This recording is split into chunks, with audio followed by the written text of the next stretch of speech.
Anne-Cécile, bonjour. Bonjour. Merci de venir témoigner pour Femmes et Entrepreneurs. Donc, alors vous êtes une entrepreneure récente et pleine d'ambition et puis punchy aussi. Hein. Rien qu'à vous regarder, là je sens derrière qu'il y a du ressort. Hein. Donc, on essaie. Alors, quelle est votre activité ? Quand vous dites jeune, effectivement, moi j'ai créé il y a 7 ans donc, une agence de communication et d'événementiel. À la sortie de l'école ? Alors quasiment à la sortie de l'école, je me suis fait un petit peu les dents, aussi bien en habillage télé qu'en publicité en agence, et je ne trouvais pas mon compte. J'avais de toute façon depuis longtemps l'envie de créer. Donc assez vite, effectivement, j'ai créé peu de temps après mes études parce que j'avais une idée de dépôt de brevet. Donc le but était de pouvoir concrétiser ça le plus vite possible. Alors la com, je dirais dans le milieu de la communication, de la publicité, il y a beaucoup de femmes. Hein. Et donc, quelque part, créer son entreprise en partant de zéro, c'est pas facile. Donc vous, alors, quelle était votre motivation déjà ? Alors, je pense que la première motivation, moi dès la 3e, je savais vers quoi je voulais aller. La volonté entrepreneuriale, je pense, est née assez vite parce qu'une volonté de créer, de pouvoir assumer les supports et proposer des choses vraiment personnelles aux clients. Donc, c'est ce qui m'a motivée. Puis le challenge, la volonté aussi certainement de faire mes preuves, une certaine volonté de reconnaissance aussi. Donc, c'est pas facile, mais je pense qu'on est en train de bien tirer notre épingle du jeu, et puis avec beaucoup de volonté, de l'organisation et une bonne dose d'inconscience, on arrive à beaucoup de choses. Et vous avez été soutenue dans votre entourage ? Alors par mes parents, au tout début, ils m'ont dit oh, quand même, tu es peut-être un petit peu jeune, puis niveau compta, gestion, tu n'es pas encore assez formée sur ces points-là. Donc plus des inquiétudes, mais un vrai soutien. Ils m'ont toujours aidée, c'est mes meilleurs commerciaux. Ma sœur également, qui m'a fait mes statuts puisqu'elle est dans le droit, donc vraiment un gros soutien, et surtout un soutien énorme de mon conjoint. On s'est mariés l'année passée et on s'est rencontrés 6 mois après la création, donc il m'a vraiment connue dans le feu de la création, donc très important. Il a été très compréhensif et il est toujours sur les horaires, et puis maintenant il travaille avec moi puisque... Ah, il travaille avec vous ? Voilà, exactement. Alors en plus, je crois savoir que vous êtes une gourmande. Oh, oui. Et que cette gourmandise vous a conduit à quelque chose d'assez exceptionnel. Donc, alors dites-nous. Effectivement, donc le dépôt de brevet dont je parlais tout à l'heure, c'est le dépôt de brevet des livres comestibles. Donc, le but... Un livre en chocolat. Voilà, exactement. Donc, on a prévu de faire des guides de dégustation qui soient effectivement complètement comestibles, donc qu'on puisse croquer. Donc, il s'agit de pages en chocolat qu'on peut tourner individuellement. Chaque page est un chocolat différent. Et forcément, le but est d'apprendre à déguster le chocolat comme on le fait pour un bon vin, un grand cigare, et d'apprendre à comparer, surtout, chose qu'on ne fait jamais quand on dévore une tablette. Donc oui, je suis très gourmande et j'espère communiquer ça à un maximum de gens. Vous n'avez pas besoin de communiquer, c'est ma drogue, alors il ne faut surtout pas aggraver le problème. Non, c'est une bonne drogue, c'est très bon à la santé, et puis on a décliné ça comme un support de communication. Du coup, plutôt que de faire une plaquette ou un livre institutionnel, ajouter le côté gourmandise. Puis pour les cadeaux de fin d'année aussi, le ballotin traditionnel, ça change. Mais là, vous êtes quelque part, c'est pour vous faire plaisir, parce que vous sortez un peu quand même de votre... et puis vous cherchez comment justement communiquer avec ça. Donc, en fait, on a toujours des demandes des clients d'aller plus loin, de trouver le nouveau support, le nouveau produit, la chose différente.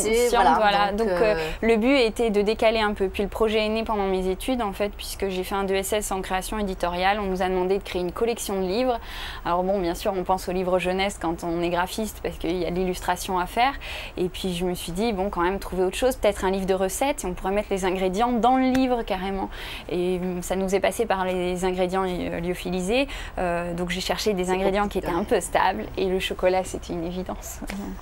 Voilà, bon, c'est quand même intéressant. Et voilà, donc une jeune entrepreneur qui en plus dépose un brevet, donc on devra faire ça plus souvent dans ce pays. Hein, Et donc en plus, vous êtes vice-présidente d'Actionnel, hein, donc il y a une association qui fait de l'accompagnement de femmes. Voilà, exactement. En fait, on a 2 pôles principaux, c'est-à-dire qu'on va développer l'esprit créatif, donc des femmes qui ont un projet mais qui ne savent pas forcément comment le formaliser. On va vraiment les accompagner pendant la création de leur entreprise, voir aussi si le projet est vraiment faisable ou pas, parce qu'il y en a où il faut se rendre à l'évidence, soit c'est pas le bon moment personnellement ou professionnellement, soit il n'y a pas le marché en face.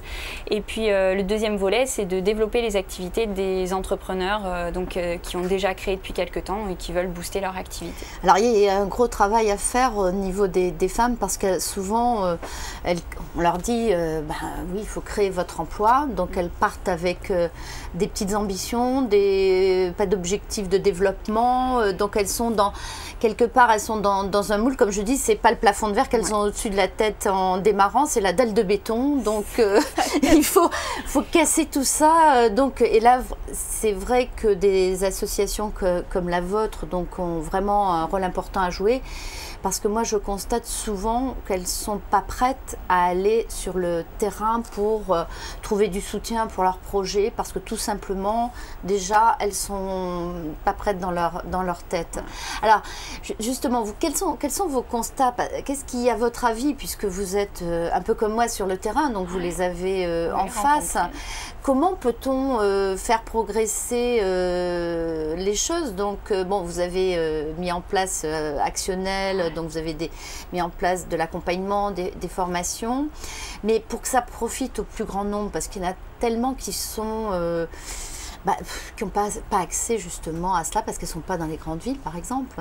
Alors après, sans être dans les grandes villes, moi j'ai créé à Alboussière, donc on doit approcher les 1000 habitants, donc c'est quand même pas la grosse agglomération. Internet favorise quand même beaucoup la mise en réseau et donc la possibilité d'avoir accès à l'information. Maintenant, ça c'est quelque chose qui est plus facile.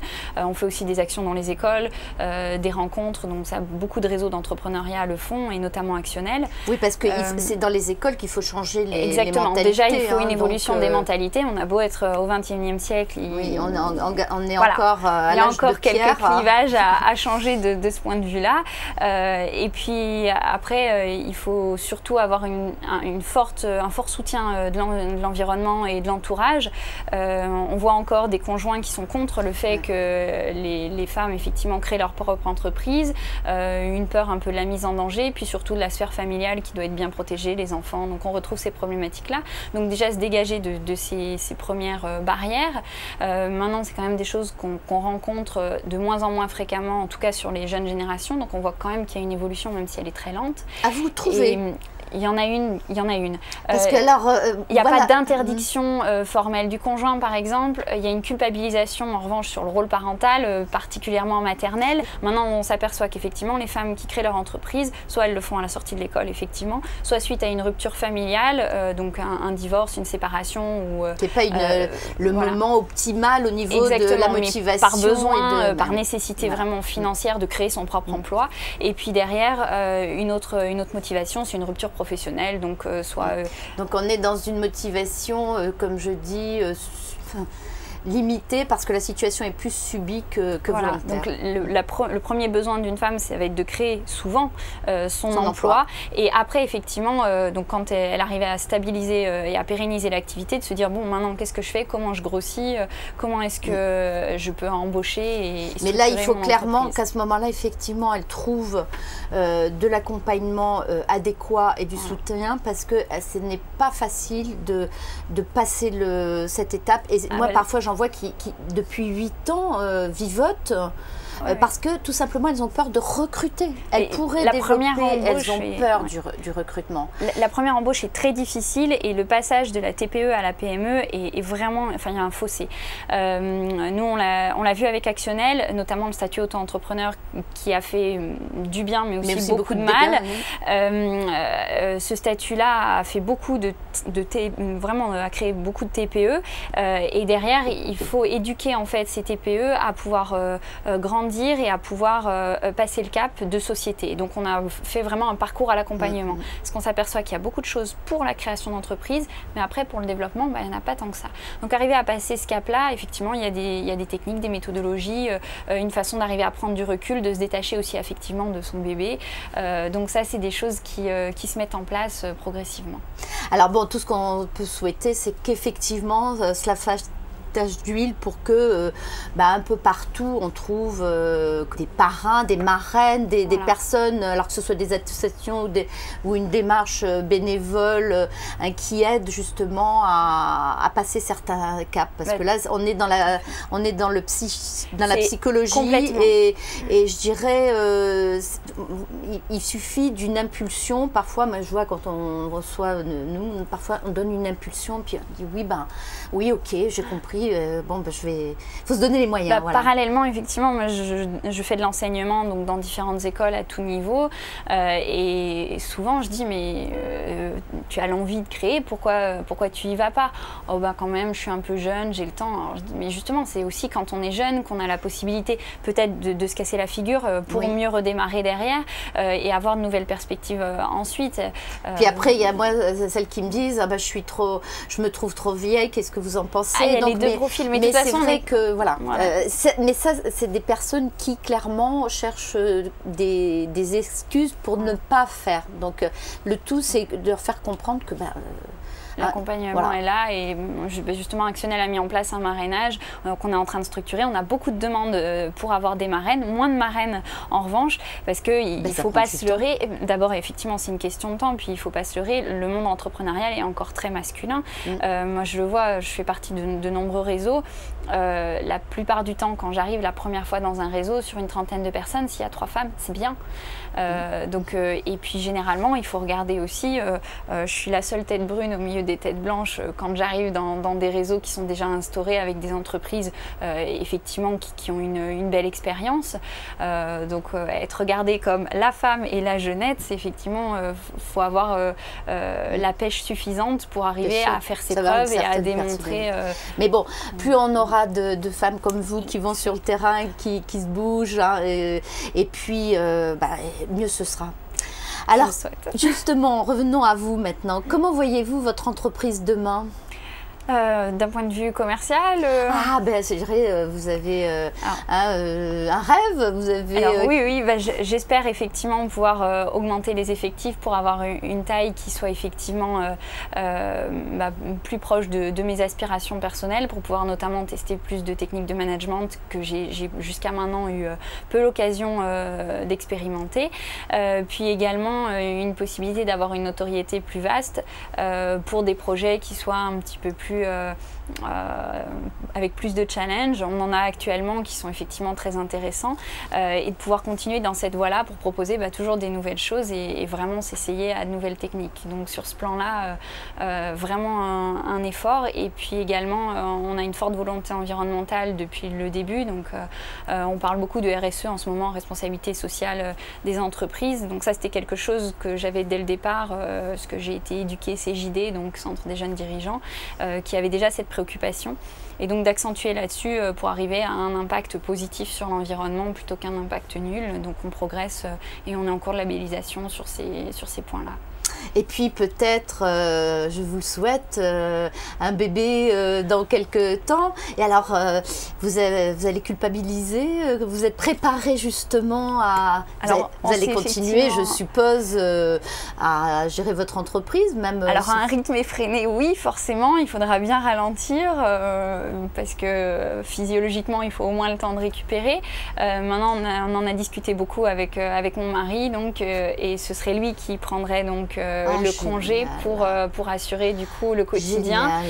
Et qu'on leur donne une médaille, alors pas en chocolat. Non, une vraie, ils la méritent. Parce que franchement, c'est vrai qu'ils sont vraiment courageux ces hommes, parce que là c'est pareil, il faut changer les mentalités. Mais moi j'ai beaucoup de femmes qui sont dans ce cas, et le mari a arrêté, mais elles disent qu'est-ce que c'est difficile pour lui.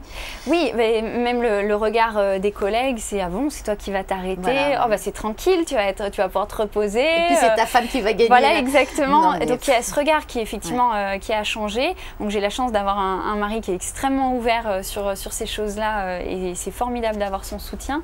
Après, c'est vrai que la culpabilité, on l'a forcément. Et puis on se dit, il y a des moments que je ne vais pas partager. Donc on a ce petit pincement au cœur. Et en même temps, c'est une façon aussi de construire l'avenir de ses enfants. Je vais vous rassurer. Hein, toutes ces mamans entrepreneurs que j'ai interviewées, donc je pose la question, certaines me disent, mais j'ai posé tardivement la question à mes enfants parce que je n'osais pas.